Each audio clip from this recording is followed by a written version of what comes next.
Shalom, Bapak Ibu yang dikasih Tuhan. Kembali kita akan belajar dari judul yang istimewa. Judul besarnya adalah Memilih Gereja yang Benar untuk Keluarga. Gereja di sini yang saya maksud adalah gedung gereja, tempat ya orang-orang percaya itu berkumpul beribadah kepada Kristus. Jadi gereja ini punya merek masing-masing, punya pemimpin, punya sinode. Nah, Bapak Ibu, begitu banyak gereja yang ada di sekeliling kita dengan berbagai macam warna ajaran serta daya tarik mereka masing-masing. Nah, kita harus mulai pandai untuk memilih gereja untuk keluargaku beribadah kepada Tuhan. Oleh karena itu, hukumnya wajib. Anda harus mandiri, wajib mengerti tentang isi firman Tuhan agar Anda bisa menyaring mana gereja yang benar, mana yang kurang benar, mana yang salah. Bapak Ibu, mari kita sekarang judul kecilnya adalah untuk video yang kedua ini, pemimpin gereja yang mengajarkan dan melakukan ajaran Yesus Kristus. Matius pasal 28 ayat 19 dan 20. Firman Tuhan ini disebut oleh orang Kristen adalah amanat agung. Karena itu pergilah, jadikanlah semua bangsa muridku, dan baptislah mereka dalam nama Bapa dan Anak dan Roh Kudus. Dan ajarlah mereka melakukan segala sesuatu yang telah kuperintahkan kepadamu. Dan ketahuilah, aku menyertai kamu senantiasa sampai kepada akhir zaman. Bapak Ibu, Tuhan Yesus mengakui bahwa ajaranku bukan dari aku sendiri. Tetapi apa yang aku ajarkan kepadamu berasal dari Dia, dari Bapa yang mengutus aku. Nah, sekarang giliran Tuhan Yesus memanggil para rasulnya, juga saudara dan saya. Dia bersabda, ajarkanlah mereka melakukan segala sesuatu yang telah kuperintahkan kepadamu. Oleh karena itu, ini disebut sebagai amanat agung karena Anda dan saya yang mengerti kitab suci pastilah akan bilang kepada jemaat di mana Anda menyampaikan firman Tuhan bahwa apa yang aku khotbahkan, aku ajarkan bukan dari aku, bukan dari otakku, tetapi dari Yesus Kristus Tuhan yang telah memerintahkan semua ini untuk kita semuanya. Bapak Ibu, lihat di situ dikatakan, baptislah dalam nama Bapa dan Anak dan Roh Kudus. Tuhan Yesus tidak bicara tentang metodenya, caranya. Sehingga muncul ya yang pada umumnya ada dua cara. Yang satu percik dan yang satunya selam.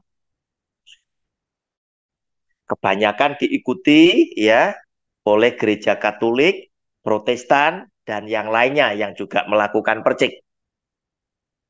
Kemudian yang selam, kebanyakan Pentakosta karismatik. Nah, Bapak Ibu, ya, jelas Tuhan Yesus tidak bicara tentang metodenya, tentang caranya. Sedang sarana untuk membaptis tetaplah dengan air. Nah, kita baca lebih dulu yang selam ya. Roma pasal 6. Ya, mengapa mereka mengikuti dengan cara selam? Roma pasal 6 ayat 1 sampai dengan ayat 6. Jika demikian, apakah yang hendak kita katakan? Bolehkah kita bertekun dalam dosa supaya semakin bertambah kasih karunia itu? Sekali-kali tidak. Bukankah kita telah mati bagi dosa? Bagaimanakah kita masih dapat hidup di dalamnya? Atau tidak tahukah kamu bahwa kita semua yang telah dibaptis dalam Kristus telah dibaptis dalam kematiannya. Dengan demikian kita telah dikuburkan bersama-sama dengan Dia oleh baptisan dalam kematian, supaya sama seperti Kristus telah dibangkitkan dari antara orang mati oleh kemuliaan Bapa, demikian juga kita akan hidup dalam hidup yang baru. Sebab jika kita telah menjadi satu dengan apa yang sama dengan kematiannya, kita juga akan menjadi satu dengan apa yang sama dengan kebangkitannya. Karena kita tahu bahwa manusia lama kita telah turut disalibkan, supaya tubuh dosa kita hilang kuasanya, agar jangan kita menghambakan diri lagi kepada dosa. Nah, Bapak Ibu, sarana untuk membaptis tetap pakai air, ya. Tetapi metode baptisnya itu berbeda. Saudara-saudara kita yang mengikuti metode dengan cara selam mengambil ayat ini, ya, yang baru saja kita baca, ya. Kemudian mengapa kok harus diselam, ditidurkan, kemudian dari tidur dibangkitkan kembali? Kurang lebih ayat yang keempat ini saya bacakan. Dengan demikian kita telah dikuburkan, ya, bersama-sama dengan Dia oleh baptisan dalam kematian. Nah, dikuburkan dalam kematian, itu ditidurkan itu tadi, supaya sama seperti Kristus telah dibangkitkan dari antara orang mati oleh kemuliaan Bapa, demikian juga kita akan hidup dalam hidup yang baru. Kemudian diangkat lagi, ya, dibangkitkan, dibangunkan lagi. Nah, Bapak Ibu, kurang lebih, ya, nah, dari ayat ini muncul satu ide bahwa cara baptisan yang menurut saudara-saudara kita yang paling benar adalah selam. Sehingga mereka kalau kemasukan, ya, ada anggota baru masuk di gerejanya, selalu ditanya, Anda sudah dibaptis belum? Oh, sudah. Baptisannya apa? Baptisannya percik. Nah, mereka bilang, baptisan percik tidak sah, ya. Ironi sekali, baptisan percik tidak sah. Yang sah adalah baptisan selam. Bapak Ibu, saya ingin memberikan catatan, ya. Tapi saya tidak membahas, ya. Silakan Anda lihat, baca. Ada di Injil Matius, Injil kita ada Matius, Markus, Lukas, dan Yohanes, ya, tentang Tuhan Yesus dibaptis. Injil Matius, Injil Markus itu bicara bahwa Tuhan Yesus keluar dari air, ya, keluar dari air. Bolehlah Anda simpulkan, ini harus ditenggelamkan karena keluar dari air baru Roh Kudus turun. Tetapi bagaimana jika Anda baca pada Injil Lukas dan Yohanes, itu tidak pernah bicara bahwa Tuhan Yesus itu keluar dari air. Tetapi Tuhan Yesus sedang berdoa. Nah, kenapa? Yang dua keluar dari air, dua tidak keluar dari air, kemudian Anda begitu yakin, ya, itu harus ditenggelamkan. Padahal Katolik Protestan itu lahir lebih dulu, ya. Bukan saya klaim yang lahir lebih dulu itu pasti paling benar, tidak. Tetapi paling tidak kita boleh berkesimpulan, menduga-duga bahwa yang pertama kali itu datanya paling komplit, pastilah keputusannya itu tidak ngawur, kan begitu. Mereka pun ingin sekali seperti yang dikehendaki oleh Tuhan. Nah, Bapak Ibu, inti daripada baptisan, ya, inti daripada baptisan sebetulnya adalah, ya, adalah supaya kita dikuduskan. Dosa-dosa kita diampuni. Bersama apa? Bersama Kristus yang telah mati di atas kayu salib. Ya, ayat keempat tadi, dengan demikian kita telah dikuburkan bersama-sama dengan Dia oleh baptisan dalam kematian. Kita tahu kematian Tuhan Yesus punya satu tujuan yang pasti, bahwa Dia mengampuni dosa-dosa kita yang percaya kepada Dia. Nah, kita ini diampuni, kita tuh dikuduskan. Dosa-dosa kita ditebus. Sehingga menimbulkan berkat selanjutnya karena kita sudah diampuni dosa-dosa kita, maka Kristus yang juga dibangkitkan oleh Bapa pada hari yang ketiga, itu pun kebangkitan Kristus akan terjadi, akan kita alami juga sebagai orang yang percaya kepada Dia. Nah, oleh karena itu Bapak Ibu, sebetulnya inti daripada baptisan itu adalah pengampunan dosa dari Kristus untuk kita. Kenapa? Karena kita mengakui, menerima Yesus sebagai Tuhan dan Juru Selamat kita pribadi. Bapak Ibu, ada cerita yang selalu saya ingat, ya. Ternyata pada saat saya membaptis, kurang lebih ada 30 jemaat bersama tim saya, karena saya dimintain tolong ya oleh teman yang punya gereja. Kemudian kami melayani baptisan. Nah, pada waktu itu sedang saya persiapkan, saya memberikan nasihat firman Tuhan. Setelah selesai, ada seorang ibu ya, yang usianya itu pada waktu itu kurang lebih 60 ya, di atas saya waktu itu ya. Nah, terus kemudian ibu itu agak gemuk, dia datang ke saya berkata dengan bahasa Jawa. Dia bilang sama saya, Pak Roni, mengke kulo, sampun digeblak nih. Pak Roni, nanti saya waktu dibaptis, jangan ditidurkan. Sebab saya ini tidak bisa renang. Saya takut kesedak air. Terus saya nanya sama ibu itu. Terus ibu, maksudnya ibu terus bagaimana? Mengke kulo tak dodok mawon. Nanti saya tak jongkok saja. Menenggelamkan diri. Sambil hidung saya sumbat. Supaya saya tidak kemasukan air. Karena apa? Kalau ditidurkan, nanti bisa masuk lewat mulut, bisa lewat hidung. Dia takut. Terus dia tanya sama saya, pripun Pak Roni? Bagaimana Pak Roni? Saya bilang, dalam nama Bapa, Anak, dan Roh Kudus, dodok sah.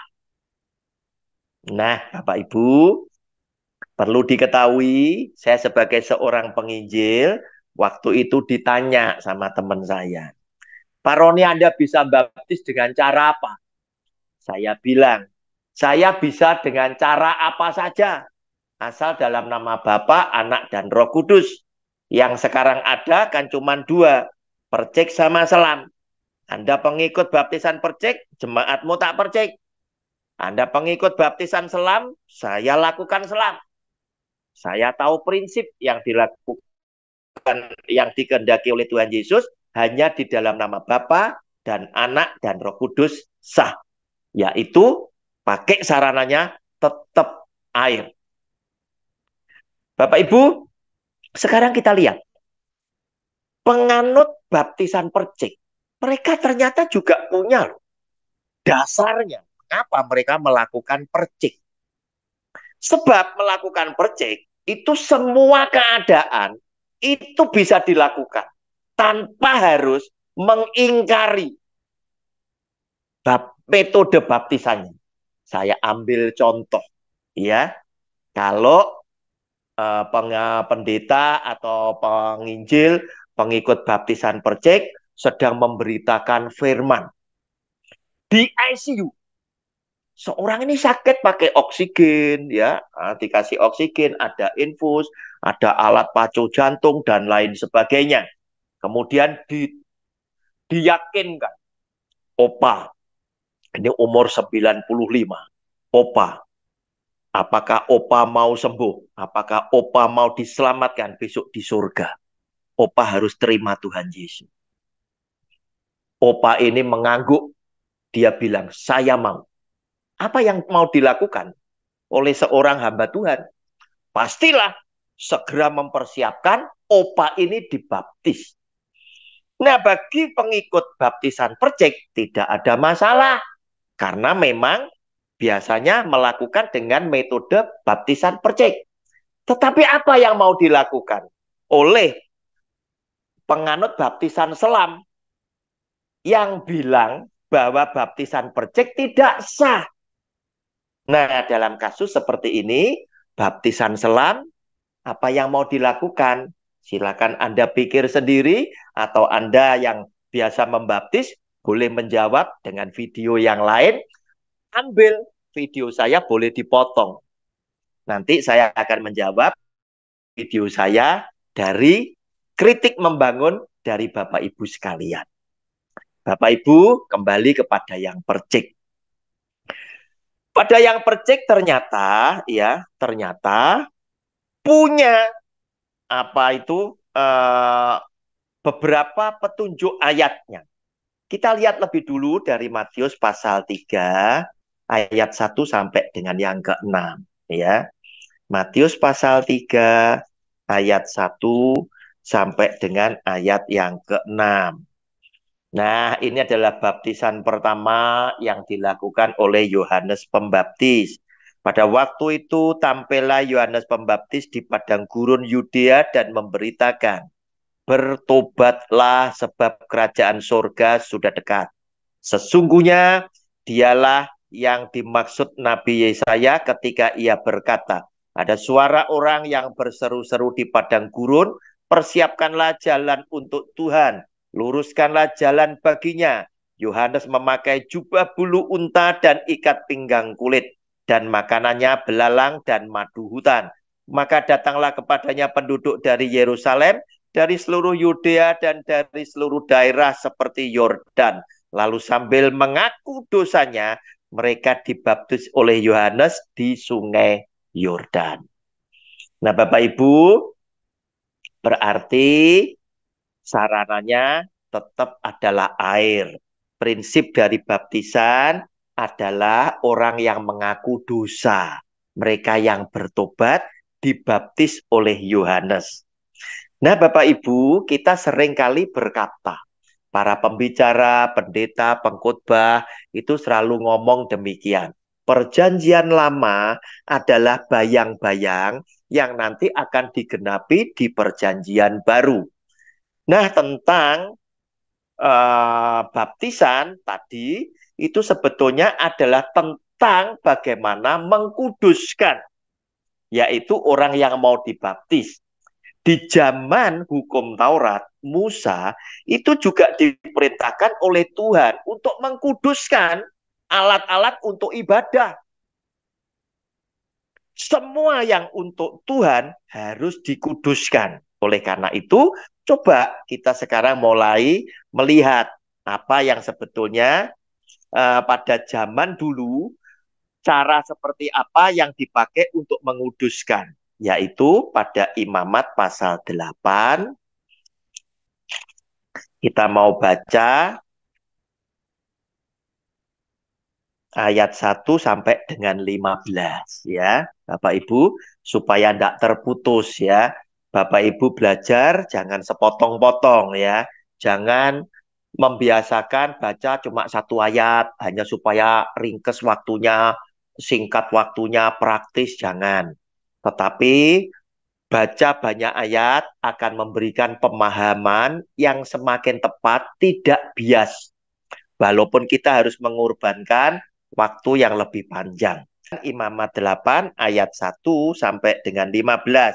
Pentahbisan Harun dan anak-anaknya, yaitu pengangkatan Tuhan kepada Harun dan anak-anaknya untuk menjadi imam turun-temurun, yaitu dari suku Lewi ya.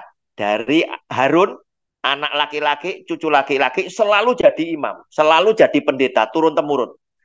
Yang suku Lewi yang lainnya tidak bisa jadi imam, mereka adalah penata layanan, yang disebut suku Lewi atau Bani Lewi adalah penata layanan. Demikian bunyi firman Tuhan. Tuhan berfirman kepada Musa, panggillah Harun dan anak-anaknya bersama dengan dia. Dan ambillah pakaian-pakaian, minyak urapan, dan lembu jantan, korban penghapus dosa, 2 domba jantan, dan bakul berisi roti yang tidak beragi. Lalu suruhlah berkumpul segenap umat ke depan pintu kemah pertemuan.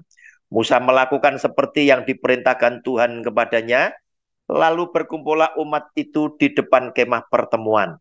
Berkatalah Musa kepada umat itu, inilah firman yang diperintahkan Tuhan untuk dilakukan.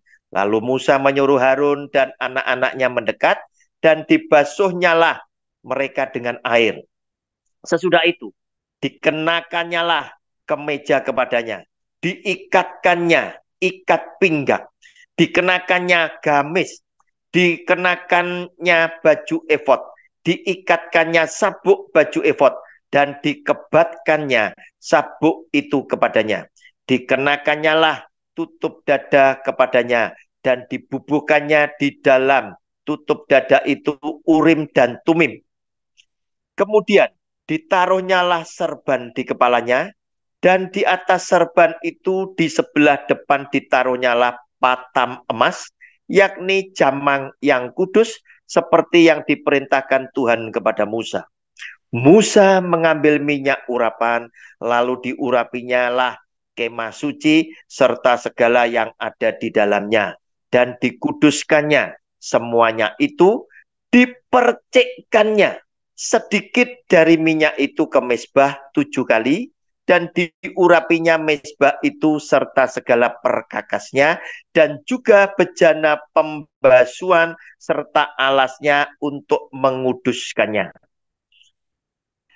Kemudian dituangkannya sedikit dari minyak urapan itu ke atas kepala Harun, dan diurapinya lah dia untuk menguduskannya. Musa menyuruh anak-anak Harun mendekat, lalu dikenakannya lah kemeja kepada mereka, diikatkannya ikat pinggang, dan dililitkannya distar, seperti yang diperintahkan Tuhan kepada Musa. Disuruhnya lah membawa lembu jantan korban penghapus dosa. Lalu Harun dan anak-anaknya meletakkan tangannya ke atas kepala lembu jantan korban penghapus dosa itu. Lembu itu disembelih. Lalu Musa mengambil darahnya. Kemudian dengan jarinya dibubuhnyalah darah itu pada tanduk-tanduk mezbah sekelilingnya. Dan dengan demikian disucikannya mezbah itu dari dosa. Darah selebihnya dituangkannya pada bagian bawah mezbah. Dengan demikian dikuduskannya mezbah itu dan diadakannya pendamaian baginya. Bapak Ibu, lewat pembacaan yang panjang ini tadi, Tuhan memerintahkan kepada Musa mentahbiskan Harun dan anak-anaknya menjadi imam Tuhan turun-temurun. Nah, di situ juga ada mezbah, ya, juga ada peralatan yang lain, ya, yang harus dikuduskan karena Harun dan anak-anaknya akan menjadi pelayan Tuhan yang kudus. Oleh karenanya, semuanya harus kudus. Dan kita tahu apa yang bisa mengkuduskan. Tadi disebutkan air, minyak urapan, darah dari lembu jantan korban penghapus dosa. Dibubuhkan, dipercikkan, tidak usah ditenggelamkan. Sebab apa? Dengan dipercikkan, dengan dibubuhkan, itu sudah cukup untuk mensucikan, mengkuduskan. Nah, Bapak Ibu, kurang lebihnya mereka penganut ya baptisan percik ya itu adalah apa yang dilakukan oleh Musa atas perintah Tuhan, dan Musa melakukan seperti yang diperintahkan oleh Tuhan. Sehingga dengan demikian gereja-gereja penganut baptisan percik, saya yakin asalkan di dalam nama Bapa, Anak, dan Roh Kudus, percik adalah tetap sah. Dan yang hebat, penganut baptisan percik lebih berjiwa besar. Ketika mereka mendapatkan jemaat baru yang masuk di gerejanya, tentunya mereka bertanya, kamu dari mana? Adakah surat atestasi masuk ke sini dan atestasi keluar dari gerejamu menuju ke sini? Kemudian ditanya ulang, kamu apakah sudah pernah dibaptis? Dia menunjukkan surat baptisan selam. Dan gereja Katolik maupun Protestan, penganut baptisan percik akan menerima mereka tanpa harus dibaptis lagi. Sebab prinsip daripada mereka, mereka meyakini bahwa Tuhan Yesus tidak pernah berbicara tentang metodenya, tetapi di dalam nama Bapa, Anak, dan Roh Kudus mutlak itu sah. Bapak Ibu kemudian ya, di situ pun juga dikatakan, ajarlah mereka melakukan segala sesuatu yang telah kuperintahkan kepadamu. Nah, Bapak Ibu, ini bisa kita lakukan ya dengan catatan. Asalkan Yohanes pasal 6 ayat 25 dan sampai 29 itu digenapi di dalam hidup saudara dan saya. Lihat Bapak Ibu, apakah Anda punya pemimpin gereja yang memang mengajarkan dan melakukan ajaran Yesus Kristus? Kita lihat sekarang Yohanes pasal 6 ayat 25 sampai dengan 29. Yang demikian bunyi firman-Nya. Ketika orang banyak menemukan Yesus di seberang laut itu, mereka berkata kepadanya, Rabi, bila mana engkau tiba di sini? Yesus menjawab mereka, aku berkata kepadamu, sesungguhnya kamu mencari aku bukan karena kamu telah melihat tanda-tanda, melainkan karena kamu telah makan roti itu dan kamu kenyang. Bekerjalah bukan untuk makanan yang akan dapat binasa, melainkan untuk makanan yang bertahan sampai kepada hidup yang kekal, yang akan diberikan anak manusia kepadamu, sebab dialah yang disahkan oleh Bapa Allah dengan meterainya. Lalu kata mereka kepadanya, apakah yang harus kami perbuat supaya kami mengerjakan pekerjaan yang dikehendaki Allah? Perhatikan Bapak Ibu ayat ke-28. Sederhana sekali. Jawab Yesus kepada mereka, inilah pekerjaan yang dikehendaki Allah, yaitu hendaklah kamu percaya kepada Dia yang telah diutus Allah. Nah Bapak Ibu, sederhana sekali Tuhan Yesus bilang, yaitu ketika kamu percaya kepada Yesus Kristus Tuhan, kepada aku yang telah diutus Allah. Itulah yang sebetulnya Tuhan kehendaki.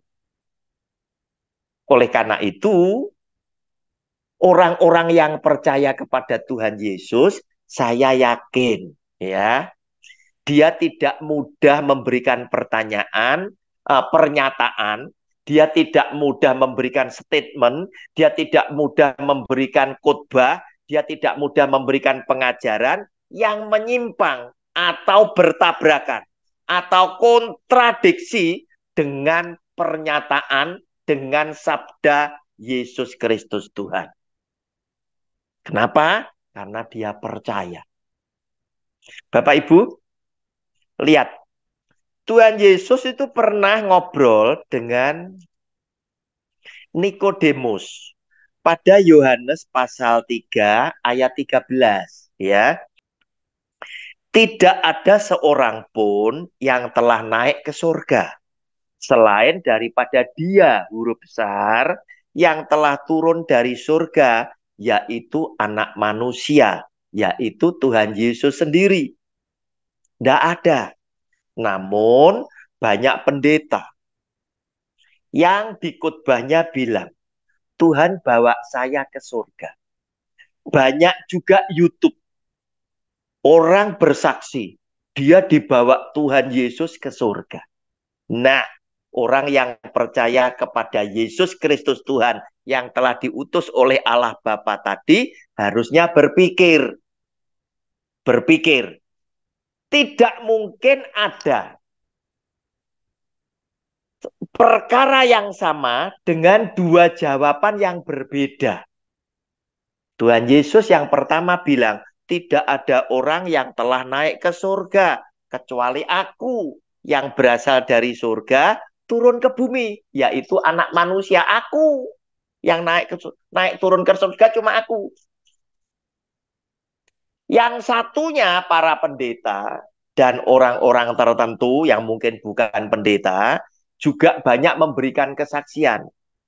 Tuhan Yesus bawa aku, kata pendeta tadi, kata penginjil tadi, kata jemaat tadi, ke surga. Tidak mungkin Tuhan Yesus akan menjilat ludahnya sendiri. Tidak mungkin. Karena itu, kita harus mulai mempunyai iman yang dewasa. Perkaranya cuma satu, perkaranya sama, jawabannya berbeda. Ada dua yang berbeda. Pasti salah satu benar, salah satu salah. Tidak boleh atau tidak mungkin keduanya benar. Saya angkat satu kasus yang sama. Ya. Di dalam Alkitab kita ditulis, Abraham mempersembahkan anaknya yang tunggal, yaitu Ishak. Tetapi, saudara, Alkitab kita juga menulis, Abraham ini punya anak yang disebut anak tunggal, anaknya yang tunggal namanya Ishak, itu dari istrinya yang bernama Sarah. Tetapi sebelum Ishak lahir, Sarah punya budak yang namanya Hagar, diberikan kepada Abraham karena Sarah berkata, mungkin aku akan punya anak dari Hagar hambaku ini. Maka oleh Abraham, Hagar dihampiri dan Hagar melahirkan Ismail. Nah, Bapak Ibu, ternyata ada orang lain yang punya pandangan yang berbeda dengan kita. Bahwa anak yang dipersembahkan, yang dikorbankan itu tadi, Abraham mempersembahkan Ismail. Tetapi catatan kita bicara tentang Iskak. Nah, ini yang saya maksud. Persoalannya cuma satu, jawabannya ada dua. Pastilah tidak boleh. Kedua-duanya sama-sama benar. Pasti ada salah satu benar, salah satu salah. Bapak Ibu, kemudian bagaimana juga dengan orang yang pendeta yang berkata, Tuhan bawa saya ke neraka. Baik itu pendeta, penginjil, atau jemaat. Banyak di YouTube yang lagi viral, dibawa ke neraka. Untuk ngeliat-ngeliat kunjungan kerja atau studi banding ke neraka. Nah Bapak Ibu, kembali kitab suci kita, pegangan orang Kristen yang percaya kepada Yesus Kristus Tuhan, itu mematahkan, itu menolak. Di mana menolaknya?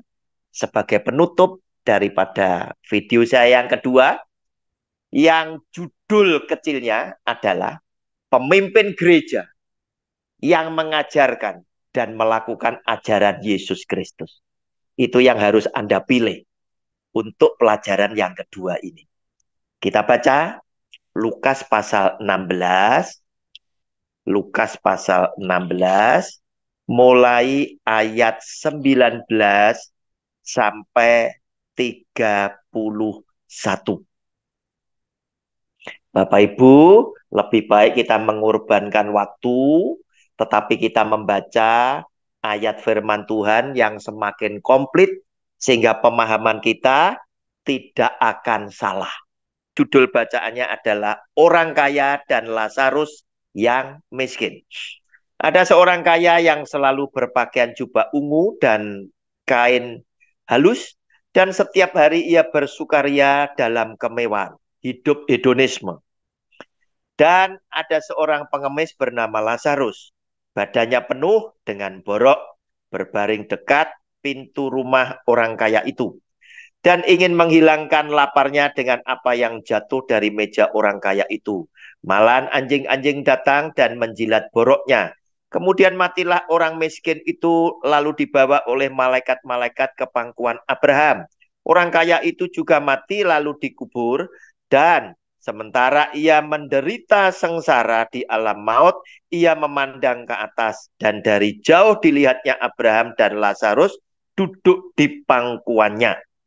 Lalu ia berseru, katanya, "Bapak Abraham, kasihanilah aku, suruhlah Lazarus supaya ia mencelupkan ujung jarinya ke dalam air dan menyejukkan lidahku, sebab aku sangat kesakitan dalam nyala api ini." Tetapi Abraham berkata, "Anak, ingatlah bahwa engkau telah menerima segala yang baik sewaktu hidupmu, sedangkan Lazarus segala yang buruk. Sekarang ia mendapat hiburan dan engkau sangat menderita. Selain daripada itu, di antara kami dan engkau terbentang jurang yang tak terseberangi, supaya mereka yang mau pergi dari sini kepadamu, ataupun mereka yang mau datang dari situ kepada kami tidak dapat menyeberang." Kata orang itu, "Kalau demikian, aku minta kepadamu Bapa, supaya engkau menyuruh dia ke rumah ayahku. Sebab masih ada 5 orang saudaraku, supaya ia memperingati mereka dengan sungguh-sungguh, agar mereka jangan masuk kelak ke dalam tempat penderitaan ini." Tetapi kata Abraham, ada pada mereka kesaksian Musa dan para nabi. Baiklah, mereka mendengarkan kesaksian itu. Jawab orang itu, "Tidak, Bapak Abraham, tetapi jika ada seorang yang datang dari antara orang mati kepada mereka, mereka akan bertobat."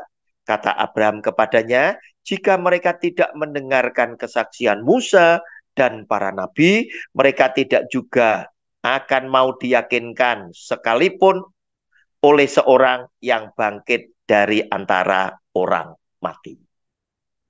Bapak Ibu, inilah pernyataan firman Tuhan, kitab suci kita, ya, bahwa sebetulnya Tuhan tidak punya kepentingan orang harus dibawa ke surga, nontoni, melihat surga seperti apa.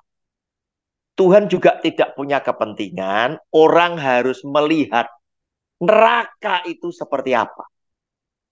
Nah, di sini orang kaya itu jelas minta kepada Abraham, "Bapak Abraham, aku masih punya 5 saudara. Utus Lazarus datang ke rumah Bapakku untuk menasihati mereka, supaya mereka kelak tidak masuk ke tempat penderitaan ini sama seperti yang aku alami." Nah, Bapak Abraham bilang, "Loh, di situ kan ada kitab nabi dan kitab kesaksian para nabi dan kitab Musa." Orang ini tetap ngotot. Jawab orang itu, "Tidak, Bapak Abraham. Tetapi jika ada seorang yang datang dari antara orang mati kepada mereka, mereka akan bertobat." Apa yang dikatakan oleh Bapak Abraham di ayat 31. Menjadi bahan perenungan buat saudara dan saya, bahwa apa yang dikatakan oleh mereka, kesaksian mereka, adalah bohong semata-mata.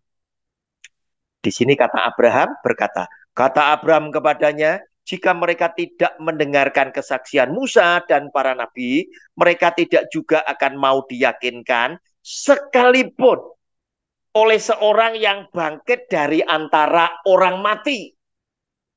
Nah, Bapak Ibu, kata-kata Bapak Abraham ini tersirat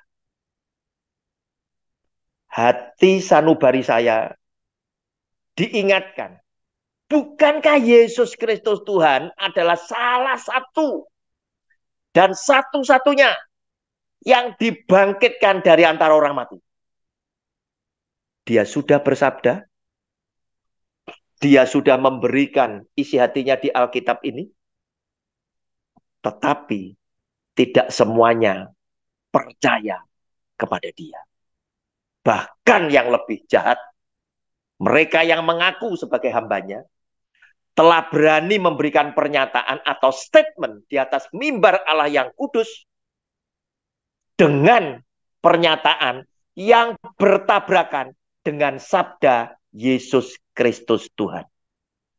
Bapak Ibu, jika Anda memilih gereja untuk keluargamu, carilah pemimpin gereja yang mengajarkan dan melakukan ajaran Yesus Kristus semata-mata.